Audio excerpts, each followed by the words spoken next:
TIAA is on a mission. Why? Because 54% of Black Americans don't have enough savings to retire. So in collaboration with big-name artists like Wyclef Jean, TIAA released Paper Right, new music inspiring a new financial future. With 100% of streaming sales going to a nonprofit that teaches students how to invest. Stream Paper Right now and help close the gap.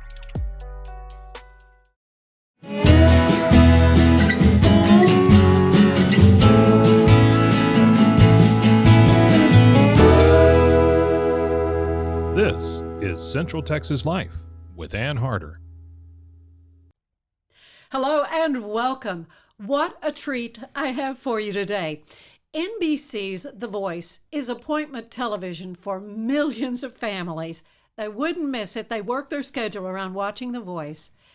And I have the 2021 finalist here with us, Jershika Maple. And I tell you what, that has to have been the experience of your lifetime. Oh, yes, ma'am. To go through that whole process. Now, you came in fifth, but as a finalist, I mean, millions of people fell in love with you and your voice.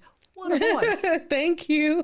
Yes, ma'am. It was a journey, truly of a lifetime. I really did not expect to go as far as I went, especially if people who kept up with the show, I went in the audition week was like my last week going. So I was like, oh my God, the teams were filling up. There's no way I'm even going to get a chair turn. And for those who actually watched it, they didn't turn their chairs until the last part of my song. But then two of them. Yeah. And then it was two of them, Kelly and John Legend. And then of course, I went with Kelly Clarkson, and Okay, so why did you pick Kelly? So I had a very strategic mindset of like, this is what I wanted to do. I wanted to stand out as an artist. Kelly Clarkson is phenomenal. I mean, she can do any genre and kill it in any genre. Yeah. So I felt that I can learn a lot from her in that. And also, I didn't want to go on John Legend's team just to be seen as a singer, as a soulful singer. I wanted to challenge myself and to say, you know, I can do pop music, and I want to do country music, and I want to do all of these other things. I didn't want to put myself in a box. So I felt like if I went to John's team right off the back, I would have been doing just soulful music and R&B, and that's not what I wanted to do. I wanted to let them know that I can sing anything they give me. So Kelly Clarkson gave me that opportunity, and I actually sung pop for the battles, which was something that I wanted to do. There's so many nuances to the game. Yes. I guess it is a game. It's a competition. It is. And you say you were strategic. I was. You have to go in. Yes, you have to go in with the mindset of like, they're playing a game, but I'm playing a game. Yeah, for not to be eliminated. Right. I mean, that's that. You have to have that mindset. And you were really, I know at one point you were like, this is too soon for me to be kicked off this show. I was, yes. And that was actually right when Kelly was giving me up after the battles. I had sung a pop song with a dear friend of mine, Jeremy Rosado. We sang Hold On by Justin Bieber. Thank you. It was so fun, but it was definitely nerve-wracking when they chose him as the winner. And I'm just sitting there like, okay, it's my time to go home. This was a run already. I was excited. And then before I know it, both Ariana Grande and John Legend hits their button. And I'm just like in such joy and awe, can't believe it, shocked. And then they leave it in my hands after they give their spiel on why they want me to choose my new coach. And I was like, I don't know who to pick. I don't know. And I'm stressed out. And then you have to decide at that second? I have to decide at that second. Yes, ma'am. But for the viewers, when the show aired, they actually left them as a cliffhanger. So they had to come back the next day to see who I chose, but I chose John Legend, and he took me all the way to the finale. Yeah, and you consider him a friend. I do. Today. Yes, I mean, you have his number. I have him on Instagram. He's a friend of mine. He always likes my pictures on Twitter and whatnot and Instagram. And if I ever do need to get in contact with him, I can easily do that. Well, and you have a commonality in your background as church singers. Yes, ma'am. Gospel music. Yes, I am a gospel artist at this point. Yes, ma'am. And I will be continuing to be a gospel artist. I'm actually getting ready to release a single next month, and I'm working on my gospel album. That's wonderful. And you're writing yourself? Yes, ma'am. I write. Yes, ma'am. But back to the show. Yes. Back to the show. Because I'm fascinated about how that whole experience was. I mean, you have been singing, I understand, since you were a little bitty. Yes. Okay? Yes, ma'am. 3 years old? Yes, ma'am. 3, exactly. You had a voice, that people were like, the voice. They could hear it coming out of this little tiny girl. Well, so there was a comfort level that seemed very apparent on that very big stage. Yeah. I really honestly give it to the church background because being a young girl, my mom actually kept me in the church choir. She kept me in school choirs. But as I grew older, I actually took the position to be a worship leader at my local church home, which is Liberty Christian Center in Killeen, Texas. And I was doing that pretty much for 6 years. So it kind of prepared me to get out of that shyness and kind of boost my confidence so that to prepare me for such a big stage like The Voice, so it wouldn't intimidate me. And honestly, I thank God for that, because if it wasn't for the grooming stages of getting out of the shyness and getting comfortable being on the stage and singing in front of people, a small crowd, and then it would be a bigger crowd, I don't think I would be ready. And they were really friendly, so it really it's helped. Not like they're going to be throwing things. Right. No tomatoes. Well, and I think about people who kind of hone their craft maybe in a nightclub setting or something where people, you're just kind of background music. Right. As opposed to someone's actually watching you. You're moving the room. They're trying to receive from you because they're going through. Yeah, it is. It can be a worship experience. It is absolutely. And it can be, it was actually intimidating as a young child at the time, because I just knew that I could sing, but I didn't really know how to be in a vulnerable space to actually know that I was healing people who came to church for some type of encouragement through the word. And that was just that. So I got into that mindset. I was like, you know what, I have to not just be singing, but, actually minister. And I got more comfortable with talking outside of the singing. And, it really grew me up as an artist and as a gospel artist and just a singer alone. So I was really grateful for that experience. But you're still very young. I am. I'm only 25. I was going to say you're young. And you were, 24 when you did The Voice? 24 when 24, you did. yeah. When you did The Voice. Yes, ma'am. But again, I mean, that whole experience, selecting costumes, your hair. I mean, your hair was different every. Yes, I'm very known for that. I love to switch up my hair, and it's wonderful. Keep them on their toes. That's got to be a real fun part. It was. As a girl, as females, we love to dress up. That's right. When you're a little girl, and you're almost kind of depicting, how you look. Yes. Is part of telling the who story. You are as an artist, song. And not only that, telling the story of the song. Yeah. So you did a gospel song. Yes. And they had the screen behind was like church windows, and you were dressed like you probably an angel be in church, had the angel wings with and the beautiful wings, fringe and falling down, but very kind of demure and very pretty. And I could hear voices in the background. So did they have a choir backing you up? How did that work? They actually have a background singers in the choirs. They do have choirs. They record and take their takes and whatnot, but they sing live with us. So that was really fun. Well, I went because they're professional. But I didn't see them. Yeah, they're always in the back. But then on some of the takes, the clips of the shows, you can actually see the background behind me and whatnot. But for that one in particular, they were on the side of the stage. Yeah.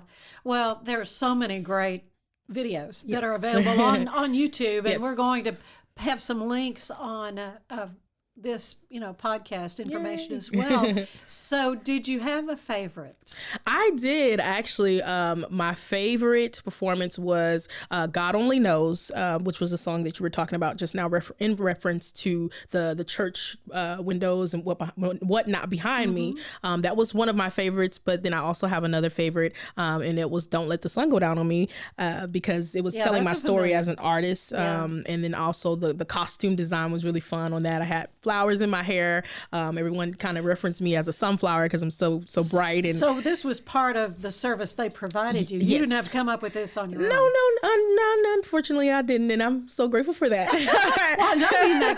You think about the cost and all that. Right. And so did they provide your costuming and all that? Yes, we do have wardrobe. They do, but we can send, basically we send what we want to wear, and they pretty much go shopping for us. So that was fun. Right? Yes, and then we pretty much get to pick out what we want to wear as far as artists, how we want the world to see us, and those were the outfits that I kind of came up with. So, of course, the help with my stylists, they help as well, but for the most part, I kind of know what I want to wear. I'm pretty stylish myself. I like to think. No kidding. Thank you. No kidding. In fact, we met at the Mission, at the fashion Waco show. Mission World Style Show. Yes. And it was just such a delight It to get was. to meet you. And, you know, we were chatting and said, you thought I looked familiar. But of course, and I've seen you before on the news. How do I know you? And of course, we figured it out. It was Right. from all my years on the air with Channel 25. But yes, you sang a duet Yes. at that event.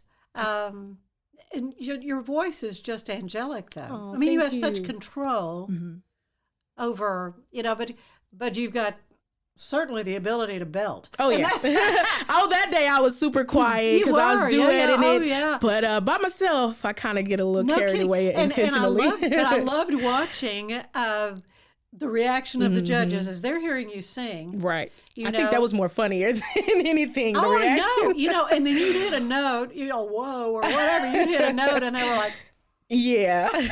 I think you're referring to the song Inseparable. That was when I did my knockout challenge. And actually that song in general is actually available on iTunes. Inseparable, I did a cover of it by Natalie Cole. And that song took off, and there was a TikTok viral challenge that was basically called the Sheikah Run Challenge. And it got over 1.2 million views. So well, and many of the videos that I was watching, rewatching your performances, hundreds of thousands. Yes. Yeah. Of views. Never in my life have been seen in that capacity. So that is amazing to just know that millions of people have viewed little old me. Oh, well, I'll tell you what, you have a gift. Thank you so much. And I think you realize where that gift comes from Yes. and how you want to use that. Absolutely. Yes, ma'am. And that is basically giving back, obviously, to God, and, you know, wherever I can help heal and, you know, give encouragement or inspiration through my songs and music. That's where I'm writing, and prayerfully that it moves when it comes out to, you know, the listeners who are listening. Absolutely. You had the opportunity, though, in your work as first a member of Team Kelly, and then Team Legend. John. Well, I saw something that I think you had said about that John Legend told you, learn the rules before breaking them. Yes. What does that mean to you? So I'm so glad, like, he said this, because this is basically what I was doing beforehand. So he basically reassured me that I was doing right. You were doing it right. Which is basically whenever we got our song selections for our next, you know, performance, I literally would come into the rehearsals with John that would be filmed, and I would come in learning it exactly as the artist sings it on the recorder.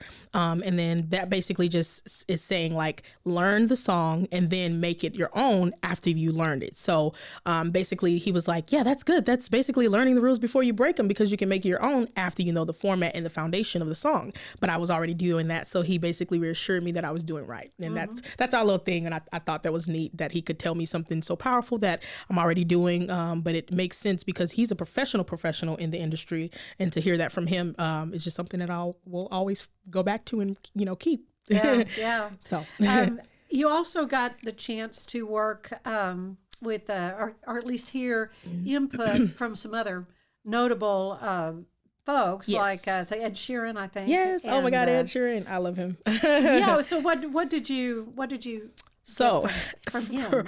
it was actually very funny because Ed Sheeran had nothing to say. Oh, really? No, I'm not kidding. Yeah. On national television, he didn't say anything, but he was in love with me and I was his favorite. And he got up and gave me a hug after I've sung for him. So That's affirmation. Exactly. So John Legend, he actually said it on camera. He was saying, I have to say something just to make it seem like we have something to say to you. So he just basically was telling me to feel the song and even more. And that was pretty much it. So that was a huge compliment by itself from Absolutely. John Legend himself and Ed Sheeran. He didn't say anything, but he's like, just to make you feel good, we'll say something for the cameras to make it seem like we're actually instructing you, which they said on TV, which was very funny. Yeah, Jason Aldean. Also. Yes, also Jason.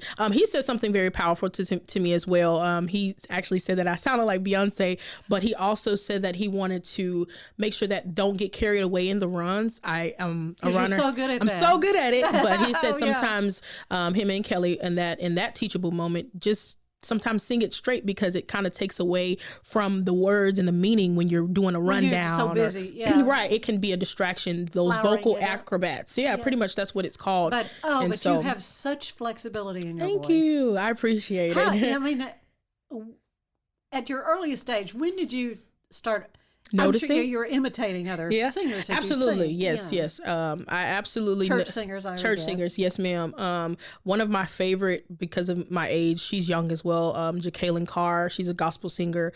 Tasha Cobbs, to name a few. Miranda Curtis. In the gospel side, and then in the secular world would be like Jasmine Sullivan, of course, Beyonce, some indie artists, Yeba, PJ Morton. Peter Collins, like those type of artists are really who I kind of listen to until this day. You know, it's so many names. I can't even name them all, but that's kind of where we all feed off of, you know, somebody, inspiration, and you find yourself and you come up with your own thing. So that's kind of how that worked for me. Oh, we're going to take a quick break, but when we come back, I want to hear more about what went into selecting the songs that you picked to perform on The Voice. So stay with us.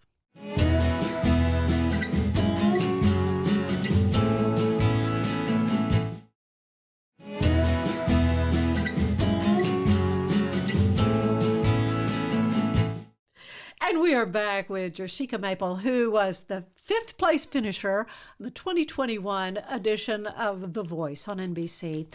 Huge stage for you to perform on. Millions of people. You know, you could say, like Sally Field, they love me. They really, really love me, because so many people voted for you. Yes. Yeah, as a fan favorite. That's got to really make you feel good. Was the first time I got the fan favorite was like such an incredible feeling, because I was like, man, this is the first, this is the first live show. The live shows are only when the fans can vote for you. So I had sang the song Begging, and I was like, oh my God, this is the first time. I don't know how this works. If I can just get popular vote, or if I can get even the coach selection, I would be grateful. But thankfully I got the popular vote #1, and I was called second, actually, out of all of those people up there that were standing. And I was just so grateful, because I was like, it kind of reassured me that my performance was good the night before, and that I meant to be here. And that was everything to me. So how many days did this whole thing take? As far as like from start to finish? Start to finish? Okay. Yeah. So really the process took over a year. I actually started auditioning. Yeah. So with auditions, they were opening between like October, November the year before. So I auditioned, then I submitted my video, all of my paperwork, and it really takes like forever for them to like say yes to you, because you have multiple interviews and multiple Zooms, and if you're a fit, then they'll go ahead and call you in March, and they'll basically tell you to get ready, and you'll fly out in like May. To go and audition and do the live auditioning takes, which is around June, and then everything airs in September. So then it would be like a whole. I knew there was a big delay. It's a whole gap, but you also are filming through the summertime. So while all of this is getting ready, we're basically filming from June to August, late August, and then so September. You just stay there. Yeah, depending on if obviously you make it.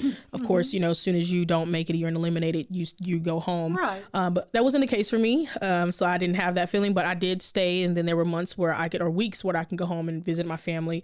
But then I had to come back and get ready for live shows, and that was an ongoing, fast pace, very, very stressful. But I listened to my body. I rested when I could, and I think that helps a lot. And I was grateful that I got told that to do that. Previous people who were on the show, season 17, like Rose Short was a friend of mine, and she was just telling me, listen to your body, rest when you can, because the live shows are no joke. It's consistent, and you're going to be ripping and running, and you're going to be tired. So listen to your body, take care of your body and your vocal cords. Obviously you don't want to get on national television and crack or break. No. So when I tell you, I listened to my body so much, got the best rest when I could, and I just wanted to make sure that I was at my best anytime I hit that stage. Yeah, great advice. What is there any trick that you use as a singer that you always do? I have a couple. Because, for example, I learned from a friend of mine who's a Nashville performer that when they would be in the studio, Amy Grant would say, "Chip up." Oh, okay. The Lay's chips, or is that what you're referring to? Because I already chips. knew. Okay, I was potato chips. So that was actually one of the things I was going to say. Lay's potato chips, I kind of found out that through a friend, and that basically eats away the phlegm in your throat. Yeah. Another thing for me that works is obviously water. Simple. Right. I drink gallons of water. I'll drink a gallon a day before I have a performance. I'll be drinking the gallons leading up to the weeks before the performance. But I'm really big on that. Another thing is steaming, using a humidifier, Right. which is really a lifesaver for singers. And ever since I've found out about it, I've been doing it Now, every do you time. put like a menthol drops in it, or Oh is no, it just just steam? water, just steam Just water. steam. I don't do any peppermint or anything. Right. I'll typically put that in like my tea, the peppermint drops, and any other drops that I want. But tea, steaming, the Lay's potato chips, and the most importantly is warming up. I never used to do that. And really? Yes, ma'am. I never used to do that. I'm gonna be honest. And when I went on the show, we have a vocal coach who is hired by the show. She was so sweet. I love her. Still in touch with her to this day. She's the sweetest vocal coach, but she really stressed how important it was to warm up. Yeah. Well, it's a muscle. It is. It really is. And so basically from the show, that's something that I really took with me, and I do that every time I go anywhere. Okay. Before I sing worship. How do you warm up? Well, I did a little bit of it. I Show was me. the some easy stuff is just like doing lip trills. Is like like la la la la la la la la, the little runs up and down the scale. Listen, now you're singing right in the mask part of your face. I can hear that. But when you're performing, do you ever, get more in your... No, never throat? here. You keep it right up here? If it's a head voice, it's here, or the chest, or it's coming off from my diaphragm. Right. Never here, because then you'll strain yourself. Yeah, So it'll hurt never your throat. Then you'll be leaving with no voice. And I've done that before because I wasn't really aware of how to sing until I took some lessons of myself, and then she kind of also advanced some of that. But I still use her vocal lessons to this day when I'm warming up, because I find that it really helps relax my muscles.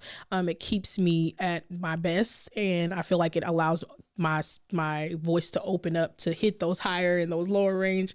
So without warming up, it's going to be crucial, but I have to warm up before any performance now. So that's vital. What is your range? What voice part? Oh, well, I could sing. I feel like just about anything except of bass. I can do tenor. I'm very comfortable with tenor, alto, soprano one. I don't like to sing high particularly, but I can get up there. You can get way up there. But I like to stay comfortable, which is like alto, tenor. Yes, ma'am. Well, of course, gospel music is kind of your foundation. Yes, ma'am. Do you do any jazz singing? I do. Singing, I do. I all that love kind of jazz music. It's something that I'm actually studying now, trying to incorporate jazz and any type of sound. The gospel sounds. There's jazz music in that. Sure. Oh, yeah. And any other things that I've done, like the Inseparable record was more of a jazz style, and I tried to incorporate a little bit of my jazz tones and undertones in that as well. Well, and you say you have something new coming out. Yes, I do. I'm so excited. It'll be out June the 10th. It's going to be a fun cover song, but it's with a feature, and I'm so excited to let you guys know who that is. You got to stay tuned, though. Well, the whole music business has changed so much. Yes. From over the years.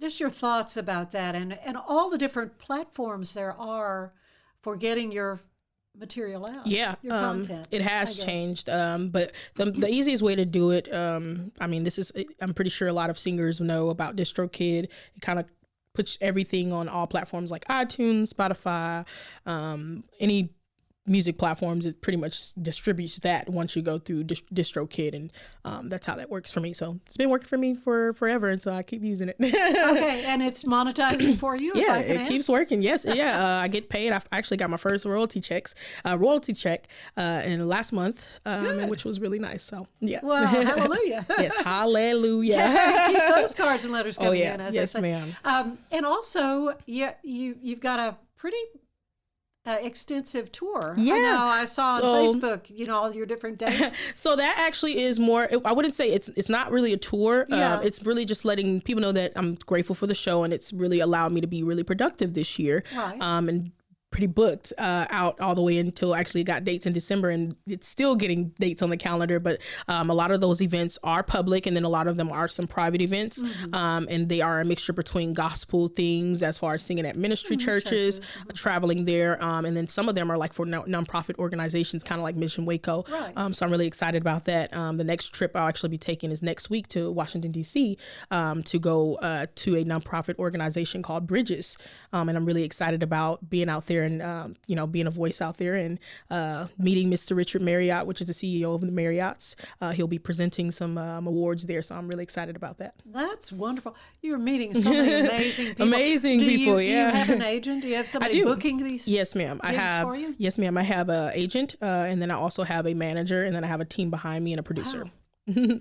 Well, I mean, and this has all been since your experience on The Voice? Yes, ma'am. Pretty much I got her as my manager as soon as I took off for The Voice, because I needed someone, and she's very good in the business. She's been in the industry for about over 20 years. Her name is Lori Martin. She has a company called Access Granted.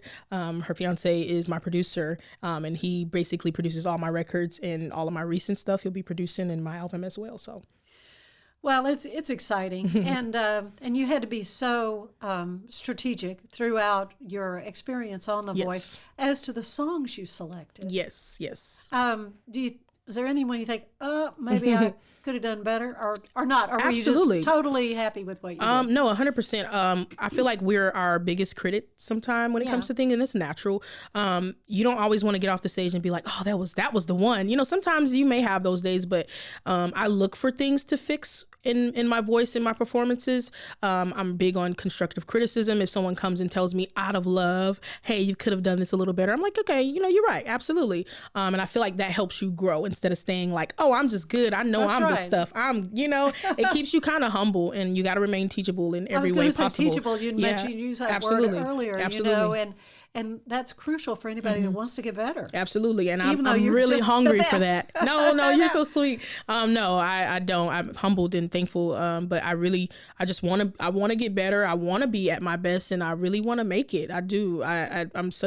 I've been wanting this dream ever since I was a young girl. And just because you get on a show like that, the work doesn't stop. You have to keep going. So especially while, you're hot now, let's just say, you have to keep putting out content. You have to keep making yourself known. You have to keep walking in rooms with people, you don't know, so that you can be at their tables and, continue to establish those relationships with those, CEOs, so that, yourself can be one, one day. So that's just something that I was told. I really have a good circle around me, and that's also key too. You have to have people who are just as hungry around you, so that they can continue to keep pushing you. And I have a really good team who is set up doing amazing things in their own lives, that are pushing me to my next level, and I'm really grateful for that. Well, the future looks so very bright Amen. for you, Amen. Jershika. But I like so. to end these visits with a little questionnaire. It's similar to the one the wonderful James Lipton would use on Inside the Actors Studio. Yes. And I'll start with, what is your favorite word?